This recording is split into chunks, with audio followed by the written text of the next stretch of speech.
Terceira edición do Foro da Toxa e terceira ocasión na que o rei Filipe VI asiste á xornada inaugural. En galego, o monarca agradeceu a boa acollida coa que foi recibido en Galicia e no Grove. Valoro a acollida que sempre me ofrece Galicia, como hoxe no Concello do Grove. Puxo en valor o evento organizado por Otusa como un espazo privilexiado pro intercambio de ideas coa Illa Meca como testemunha. Un espacio realmente privilegiado para el intercambio de ideas, para la reflexión profunda y serena, convirtiéndose así en un foro de referencia a nivel político y económico y con una clarísima vocación o dimensión internacional. Con alusións ás consecuencias da pandemia, Filipe VI fixo un chamamento a defender os valores da sociedade como fundamento da democracia. Es precisamente cuando más debemos hacer para defender la libertad y los valores que nos han permitido la democracia,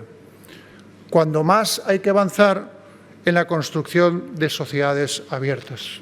O presidente da Xunta tamén centrou parte da súa intervención nas fortalezas e debilidades do sistema democrático. Coincidindo coa celebración dos 40 anos de democracia plena en Galicia, Alberto Núñez Feijóo advertiu das debilidades do sistema e daqueles que a queren poñer en perigo. La victoria democrática nunca es definitiva.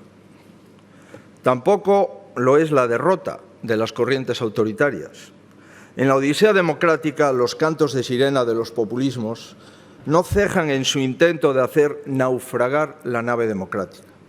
Para evitarlo no solo hay que taparse los oídos, como Ulises aconsejaba a su tripulación, sino también cuidar los valores democráticos e defenderlos sin tregua. En pleno Xacobeo, Feijóo aproveitou tamén para vincular o camiño cos valores democráticos. Non deixa de ser unha metáfora da democracia que aquí nos ocupa e preocupa. Pola súa banda, a vicepresidenta primeira do Goberno puxo en valor tamén o Foro da Toxa como lugar de encontro e reflexión. Nadia Calviño cree que esta terceira cita chega nun momento máis que oportuno en plena encrucillada socioeconómica tras meses de pandemia e co reto que supón para España e a Unión Europea a xestión dos fondos de recuperación post-Covid. Lo cierto es que estamos en una nueva fase, la recuperación está en marcha, es muy intensa y es el momento de tomar esas decisiones necesarias para construir una España que queremos que sea más verde, más digital, más inclusiva, más solidaria, más justa. Este ano, ademais, como novidade, subiu o estrado nesta xornada inaugural o exsecretario da OCDE. José Ángel Gurría é o primeiro persoeiro en ser recoñecido co premio do Foro Atoxa Vínculo Atlántico.